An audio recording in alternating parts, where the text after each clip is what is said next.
All right. We are live. All right. Welcome back to this is not an episodic thing, but today we're talking about advocating for your career, navigating the workplace as a Black professional. I think we've been running these live sessions every Thursday afternoon, could be morning, depending on where you are. And this month, our topics have been as it relates to Black professionals in honor of Black History Month.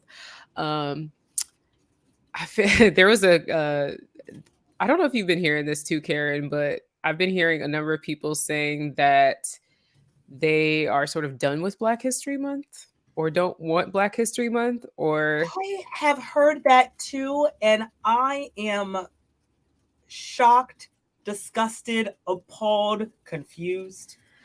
I don't, yeah, I I don't know have what to. friends that are like, no, I don't like Black History Month. Like y'all can have it. And I'm just like, it makes me so sad because I think from my perspective and from all the things I've understood and seen and done over the course of, especially working in DEI, we need Black History Month. I mean, it's like my comparison is like to Christmas, right? If you're a Christian or you're religious and you believe in God, Christianity in of some way, you don't you might pray or acknowledge God every day of the year, but when it comes to Christmas, you celebrate, right? You lean in a little bit more. And so Right. that's how I think of Black History Month. It's just like a holiday. Like it's not to Yeah. say we don't pay attention or honor or celebrate Black people 365, but during this particular month, there's an extra emphasis on highlighting what we're doing, our accomplishments, etc. Yeah, absolutely. I mean, it is a time for formalized ritual and meaning. Like Hmm. it is that time. Like no matter what,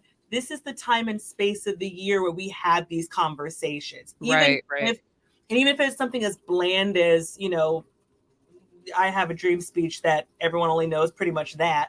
right. Um, to deeply thinking about and like what Black History Month means, Hmm. this is the ritual to do that. And Right, so you're right, I agree with you. It makes me sad to think that people feel like we don't need that ritual anymore. I right. also wonder, is this what it's like to become an elder?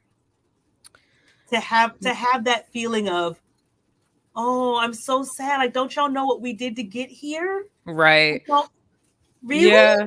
Yeah. Really? Well, it's so interesting because yesterday I was talking to my therapist and we've been this is getting real. We're kind of going on down a rabbit hole here off slightly off topic, but we'll Don't we come back. always so? Don't we always Um so?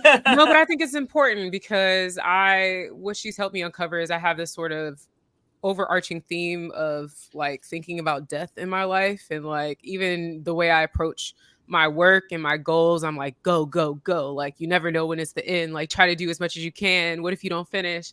And so we've been unpacking that. And one of the things we were talking about is like the importance of rituals and how, because our society has shifted collectively so far away from religion, that we're seeing fewer and fewer rituals, right? Like we talked about Halloween, for example, was originally a ritual to honor the deceased and those that have passed on. Similar to Dia de los Muertos, it's the same kind of concept. And so we're seeing fewer and fewer rituals or people involved in those sort of rituals um, across the board. And so, Mhm. yeah, I think it is kind of, yes, we're getting older, but overall society is just shifting. And part of those rituals and religion is community, Yeah. and a lot of community is missing, right? A lot of especially Black American culture was centered around religion and community and gathering. People had house parties back in the day, they had conversation parties back in the day, rent parties, right? Like those are all Black rituals. And so I think a lot of that is kind of fading away. And so then people look at it and they're like, Black History Month, wow, I'm important every day. And it's like, yeah, absolutely. You are. We are. But this is our month. This Hmm. is our month. And well, it's so funny, and we can talk a little offline about some of the keywords you literally just mentioned, Yeah. but Yeah. um, I think a lot about the idea and concept of community, Mm-hmm. and I spend so much time thinking about how do you lose community? How do you continue to maintain it? How do you pass along the traditions and mores and cultural touch points in community? Thank Right. you, anthropology degree. That like I thinking about all of these things all the time and thinking about how our concept of community is starting to break down. And mind you, we spend a lot of time in digital spaces together, and we Right. spend a lot of time in similar spaces, but we spend less time in community with each other. Absolutely. And Absolutely. so and you're right, like, and to hear like people don't want to celebrate Black History Month. I mean, I remember being a kid and having like your Black History Month pageant and having foods and My talking flag about back there. exactly and the Yeah. flag and then talking about like different countries of the diaspora is all a part about Black history and just Right. Right. learning about African tribes and all of these things. Like as a kid, these are all of the things that I learned, and I grew up in Houston, Texas, so Yeah. it was not necessarily a strong Black environment, but Hmm.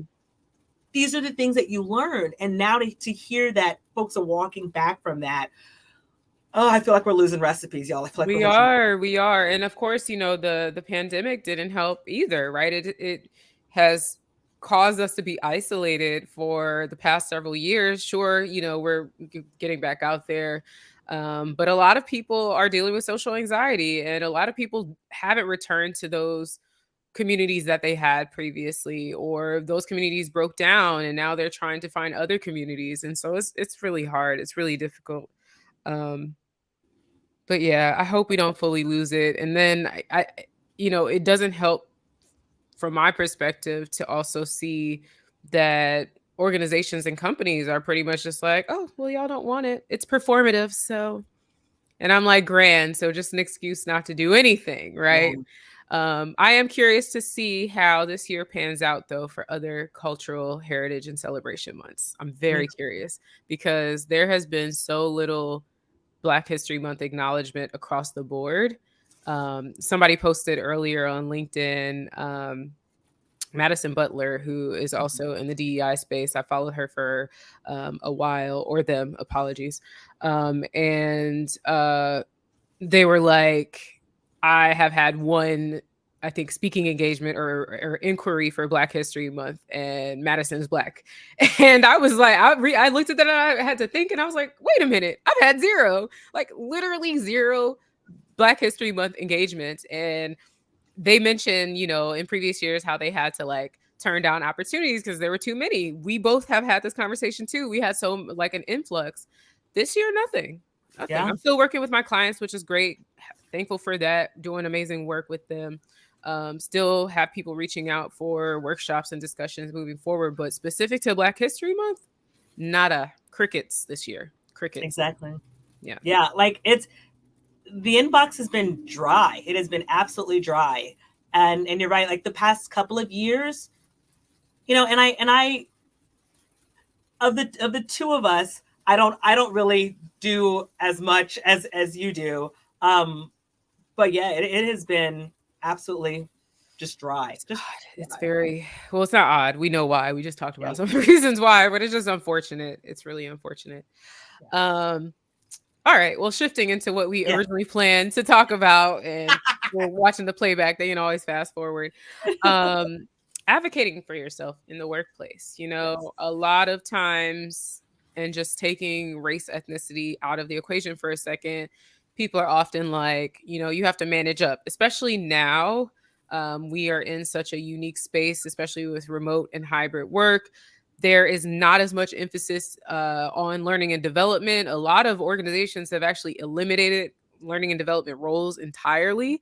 And what we're seeing now is that managers are starting to have to take on that role. Previously, I think historically, we've mostly seen managers be responsible for delegating tasks, right? And Right. assigning people to things, making sure people came to work on time, getting their timesheets in, payroll, all that stuff.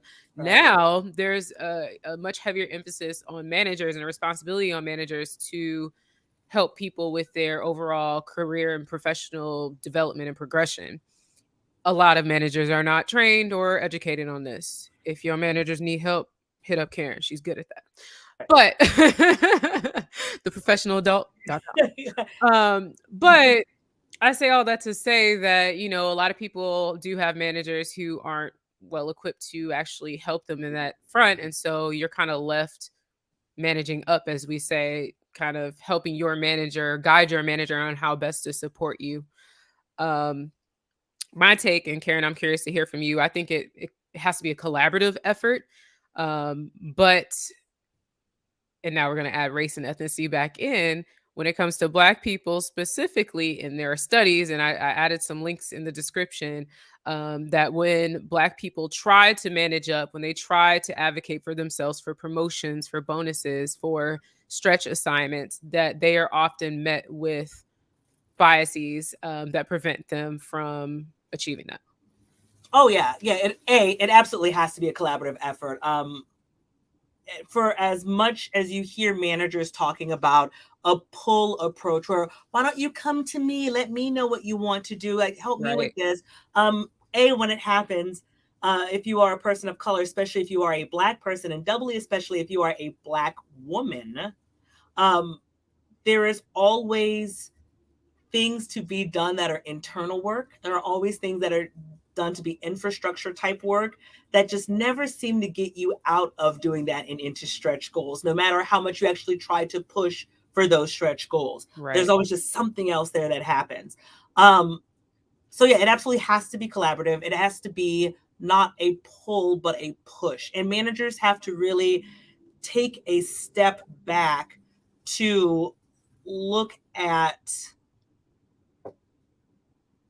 what can I do to help grow this person? Hmm. And to do that, you have to take a step out to say, as a manager, it is my responsibility to grow people. Right. And I think that's where a lot of managers get stuck. So you as a Black person, that's where the managing up comes in, because you have to start training managers to start thinking about, no, really part of your job is growing people. Right. And it's frustrating because we often hear, and it's true for a lot of us, that it's like you pretty much have to be twice as good as other people to get ahead, right? Mhm. And so you're already exhausted trying to do that part of it. Right. Then you also have to think about now managing up and trying to educate and Right. direct your own manager. Then you also got to deal with whatever hostility, microaggressions, macroaggressions are going on at work. Then you leave work and you got to deal with the outside world. Like it Yeah. just keeps compounding. Like there are just so many layers and it gets so exhausting. Actually, I want to add one more layer in there Oh Lord. too. Um, and the other layer kind of goes back to what I was saying before, is that while you have to be twice as good to get half as far, Hmm. that means that you're also really good at doing things that people don't notice that you do Right. until you stop doing them. Hmm. And then it's like, oh, but you're so good at this, like you're so good at making sure everyone has their notes, you're so good at making sure that all of the meetings are set up, you're so good at insert other admin task here, Hmm. because you're doing all of these things, because you know you have to manage all of these things in your head just so that you can actually produce at the level that everyone's expecting you to produce, which is really twice as much as everybody else. Right. And so, on top of all of that, on top of being twice as good to get half as far, you also get really good at the admin tasks. And because you're good at the admin or infrastructure tasks, great, then that means we don't have to do that. Right. You sort of become the help. You do. Yeah. Yep. But you're very good at it, and we really appreciate everything that you're doing, but now that you're so busy, we really just don't have enough time to really work on growing you out or giving you stretch goals, because we just got to make sure that the shop is still up and running. Right. Exactly. Not that Exactly. I'm speaking from experience or anything. No, not at all. Not at all. Um, and that also makes me think about, people that are trying to transition into another industry or another role, and that quite frankly possess a lot of transferable skills, but they are not acknowledged or even considered because they don't have 5 or 10 or 20 years of industry experience. And so automatically it's like, oh, they won't work. They won't be able to do this without even giving people the opportunity to explore it. And something that I've been hearing as a theme, and I talked a little bit about this. I think I mentioned to you, I started doing this series called DEI in 5, where I'm just dropping 5-minute or less bite sized discussions about DEI. So the discussion I touched on today was about diversity hire. Stop labeling people diversity hire. And you could go watch the video if you want to hear why. It's actually less than 5 minutes, but Yes, it's go watch so yeah, it. yeah, you got to check it out. But what's interesting is that people I'm noticing are just falling into this trap of like, oh, well, that means we have to lower our qualifications if we take on someone who doesn't have the industry experience. And yet you go look at this person's resume, better yet their CV, which is much longer than a resume, and they have all these experiences and all of these skills that could be brought over into this role where they would probably exceed your expectations, but you don't even want to give them a chance. You'd rather bring in somebody who has the industry experience, who's been in the industry for 20 years, is probably burnt out, tired of doing the same work, and is going to come in and half ass it, quite frankly. Mm-hmm. But that's not my business. It kind of Mm-hmm. is, though. But, like, you know what I'm saying? It's just so frustrating to get people to understand that. And, even more frustrating when you yourself are on the other side of that and trying to consistently and continuously plead your case for why you should be considered for something or why people should take a chance on you. Mm-hmm.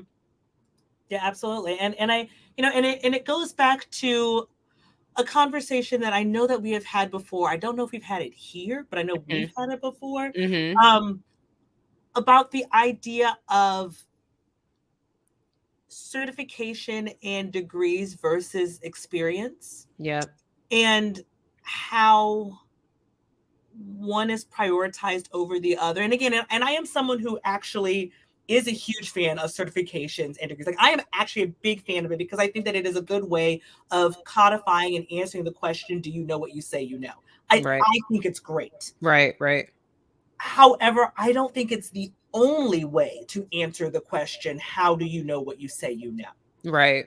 And I think that it's also possible to have a rigorous kind of testing and proving to prove that that is also the case for someone who doesn't have the degree, it doesn't have the certification. Right. But Right. again, that goes back to what we were saying before, that it requires managers and hiring folks to do the pushing as opposed to the pulling to figuring out that information. It's super easy to say, I have a certificate from XYZ, I have a degree from ABC, and Right. folks can just say, okay, well, I know what that means. It becomes lazy at that point, right? Right. And of course, me like going down the rabbit hole, it just makes me think like, who do you think created these certifications and these degree programs? People who gained experience and Yeah. then just created a formalized process for teaching it to other people. So if you didn't take on a formalized process, why can't we say, a certification or degree or equivalent? Some people say it. You see it often in job descriptions, but do people actually take the experience into consideration? From Mm. my experience, typically not. Typically not. And then, of course, depending on the organization and who's already there, they may have some pretty strong biases towards what certificate you got or what school you went to or insert whatever else, right? There's always that similarity bias that people are seeking. Mm-hmm. It's frustrating. It truly is. But trying to circle us back, and I know like today has been all over the map. I'm into it, but today has been all over the map. Again, I feel like this is a true look at our actual conversation. Yes. Yes. But we start here and then we end up And then we come back. we come back and we do it again. But again, but all of these things actually really do tie into how to advocate for yourself and for your own career. So coming in, being armed with all of this knowledge coming in isn't it isn't a downer, and it isn't something to be dispirited about. Actually, Yeah. I think that it's a really good thing. If you come in with all of this knowledge and you come in knowing all of the things that are set to be roadblocks for you, that gives you agency and power to be able to figure that out and say, cool, if I know I have to do these things, here's how I'm going to make it too easy for me not to do it. So Right. it's like you're reducing friction. And if you know me, that is literally one of my favorite phrases in life. How can I reduce friction? Yes. And by coming in and knowing, okay, fine. You know that you're going to want some sort of certification or some sort of external validation that I know what I know. How do I get that?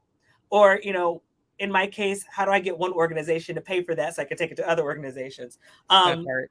How do you leverage the system to work in your favor? What sort of questions do you now get to ask your supervisor, your manager, to put you in a position where you can start to be in a place where you want to be? How do you start to ask your colleagues around, Yep. what are the keywords that I need to say so that I can get what I want? Right. Right. It's a little bit of a, I hate to say it, but it's a little bit of a game and a finesse that comes along with it. And unfortunately, from what I've seen, if you don't want to play the game, then it's hard to get ahead. I mean, of course, you can step away from, organizational settings and do your own thing. Um, but you still, in some instances, have to play a bit of a game. Even us as consultants, like, when I'm doing my work, I'm like, all right, I know if I come in and I say XYZ in this way, how I want to say it, then that client's probably going to be like, we're good, bye. Right. And so on one hand, it's like, yes, I could just be like, whatever, I'm going to say how I want to say. But then that client leaves me. I lose money. Capitalism. I got to pay bills, quite frankly. Mm-hmm. And number two, no one gets the help they need, right? The same issues that exist as it relates to my work, to DEI within that organization continue, because 9 times out of 10, they're not going to seek additional help. Or if they do, it's going to be some check the box, hey, go look at this training on LinkedIn or Udemy, and that's it. No additional supplements to that. And that's going to be kind of the end all be all. So you have to kind of learn to play the game in order to also do the work and to have impact as well. And I think that's one of the really frustrating and unfortunate sides or parts of our society as a whole. Yeah. Yeah. I I don't mind Mm, that it is a finesse. I don't mm. mind it at all. Um, because I think that everything in the corporate world is a finesse. Oh, I mean, yeah. like everything we talk about, from the people who get ahead because they're more social than not, um, knowing who you know versus what you know, leaving a job to go to another one, Mhm. getting more money in a better position by going to another company. All of those Right. things are finesses. Absolutely. So, you know, and as I always like to say, too, if you know the players, Hmm. know the game. And once you know the game, you can figure out if you want to win it or not. Definitely, definitely. So Yeah, I I, think that's where we differ. I hate the game. I hate the yeah, finesse. I'm like, I just wanna do my work that I enjoy and make change. I don't wanna be schmoozing. I don't wanna be trying to convince you why, you should like me. right. And I will say that's one of the things that I'm very grateful for in, like, my entrepreneurial journey is, like, I haven't had to do a lot of, like, sales and marketing, like, traditionally. A lot of the people I've worked with, almost all of my clients have been from referrals, word of mouth, Yeah. people finding me on, from my content that I'm sharing, which is just for me more natural. I'm like, if I have to convince you, like, baby, I'm probably not the right, not the right No, one. I hate it. I just want to do the work I love. if I You have to know? convince you, I'm not the right fit. So I'm thank not. you. Yeah, I'm I'm not. just not. I'm And I've had people be like, "Oh, well, do you mind completing this, No, what do they call them? RFPs?" no. Um, I've what done I've done a couple of RFPs, and it feels like selling my soul every single time I do it. I'm like, I don't like this. This is awful. Mm-mm. No, but I like, opened one and I was like, I looked at it. I started typing. I think I typed like 3 words. And I was like, I ain't got time for this. I have like 3 projects sitting right here that were like, you need to do this work. I'm like, and prepping for workshops, discussions. No, oh, I was I like, love thank you it. for the opportunity, but I No. literally do not Mm-mm, have the time, mm-mm. which should tell you that I'm actually probably good at what I do because I don't have time Yeah, to to tell you do why I'm this. good at what I Yeah. do. Now, and Yeah. the funny thing is again, you say you do not like the game, and you say you really don't like all of this, but literally out of the two of us, you are so much better at it than I am. Am I? I'm You like, are. You're like, you are actually much better at it than I am. Like, you are able to consistently put yourself out there, consistently have the content. By the way, seriously, go check out Adriel's content. It's fantastic. But of the two of us, I'm the one who's in the corner like a hermit working on stuff like silently. And I'm the, like, you're Oh. always like, when are you putting stuff out? And I'm like, You need to listen. Karen has so much good stuff, so much, and so many, as evidenced by our conversation, so many good topics to talk about. Um, yeah, no, I mean, I think that part of it is it's hard. I think in general, regardless of what domain you're in or industry, like content right now, putting it out and being consistent is challenging and probably one of the harder things that I've had to do because it just doesn't come naturally for me always. Like it's easy for me to create content, but to be like, okay, I'm gonna put it out every day at this time and make sure I have something and it's gonna hit every time just sometimes feels exhausting. Or sometimes you get up and you're just like, I don't want to talk to a camera. I don't Mhm. wanna, like I don't wanna knock the crust out of my eye to be on a camera, like, all these things, I'm just like, "Oh, here we go." And not to mention, you just have to have thick skin because especially when you're talking about a subject like DEI, people I mean, y'all can go look at my comments, the trolls, I'm just like, "Why? How do you have the time?" But at the same time, I'm like, "Go ahead and get my views up." So, like, you like, so I don't even at this point at first, when I first started, I was like, "I'm gonna comment on every single." Now I'm like, "Fight amongst yourselves. I don't have time for this. You either like it or you don't. If you don't, why are you watching it?" But thank you Oh, for well, watching because because you know why they're watching it. They say they don't, but they say they don't. Be the first one to click in to watch. and watch the whole thing because they'll be like, "Well, at 8 minutes in, you said this at Okay, yeah, it's like 8.05." I'm not like, "Oh, only yeah, I did you did." watch the whole thing, you know the timestamps. You were able to just tell me you Oh, love me. goodness. Just tell me you love me. Good. I know. I know. I think I replied to a troll one day and I was like, "Love you too, thanks." Right? I occasionally like to troll back. Like when people say ridiculous things, I'm like, 100, Right. target, absolutely, spot on. Like, Right. you got it. I, But yeah, girl, anyhow. your camera's doing a weird thing right now. Oh no, again, every Yeah, and it's like time. only half your screen. I don't know what's going on. I think it might be sorry for the folks that are live. It's gonna be on the record too. I think it might be my computer dying. No. My what do you call it? Like your media card? Yeah. It might be dying. I'm gonna try All to right, turn my camera off. y'all need to go ahead and hurry up and like buy your workshops and stuff for Madrill so she can get a new computer. Yeah, right? Let's do Oh this. my Let's make this goodness. happen. Oh, it's gonna oh wow, it really is my whole camera. Hold on. I'm going to unplug and replug. Um it could also be my camera. I've been testing out using my GoPro as my webcam Oh, okay, okay. and baby girl doesn't always like it. She's like, "I'm gonna work today, but I don't know. I think I'm tired now." Um, so that might be another thing, but we'll see. Oh yeah, it doesn't even want to cut off. Anyways, we can continue chatting. Maybe we can wrap it up. I know like I said, I added those links to those articles that we had talked about briefly Mhm. to the description of the video. Um, I like the article that you shared. What was it? The Black woman as a workplace pet Oh to yeah, the workplace idea of threats, pet to threat. threat Ah, to threat, which is yeah, very interesting. yeah, yeah. And I would love to hear from folks about their pet to threat story. I mean, I have a few myself where, you come in and everyone thinks that you're just the bee's knees and Mhm. everything you do is fantastic. And then something switches and then all of a sudden you are enemy number one Mm, and you've gotta get out. It usually is connected to once other people see that you're competent and good at what you do, then it's like, oh, we can't have that. my So goodness. Oh, yeah. I'm still split screen. I was like, ooh, that's a vibe. Oh, goodness. Well, y'all know what I look like. I got so many videos. I'm like, you see, there's not much to look at today. Um, I'll have to troubleshoot later, but Right.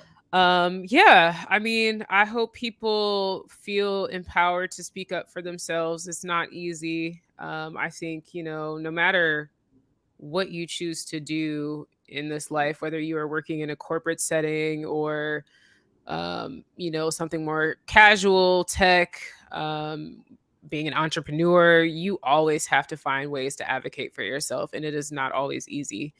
Um, and so just figuring out how you can do that. And in some cases, we said manage up, but that doesn't necessarily mean like a direct manager. It might be managing your clients, it might mean managing partners, it might mean, I don't know. It could mean a lot of things, right? I think the advocacy piece is just very, very important. And I find that if you don't do it yourself, then other folks won't necessarily do it. Like we definitely push for people to be better allies, but uh, that's still a struggle, Mhm, to mhm. say the least.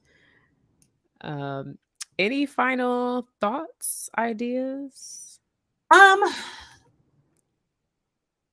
yeah. I guess when it comes to advocate, are we back? I'm back, but You're it's the back. janky laptop cam, but we're gonna rock with it for now That's because fine. I like it. I here we like it. are. At least you can see my face. Like it. Oh goodness. Yeah. I guess I would say because you know me, I like a good button up and a good list. Yeah. Um, there's nothing I love more than a list, y'all. Um, I would say when it comes to advocating for yourself, one, you are worth advocating for. Like a lot of people Absolutely. don't feel like they're really worth it. Mhm. Yeah, you're in the room. You're there. You're absolutely worth advocating for yourself. So do it. Yep. And don't expect anyone to do it for you. Yep. No matter how good you are, no matter where you are in your career, early, mid, senior, do not expect anyone to advocate for you. You do that for yourself. Mhm. Um, and once you start advocating for yourself, surprisingly, other people will start advocating for you too. Um, don't just manage up, manage across too. So like advocate around your peers and other things too. Like folks need to know who you are and what you do, not just your managers. Yeah, yeah, yeah. Um, and also when you see a pet to threat start to happen, and you will see it, it usually happens once you start getting real good at something. Understand what it is, understand why it's happening, and feel free to step out of the way. Um, and again, just know that it's happening.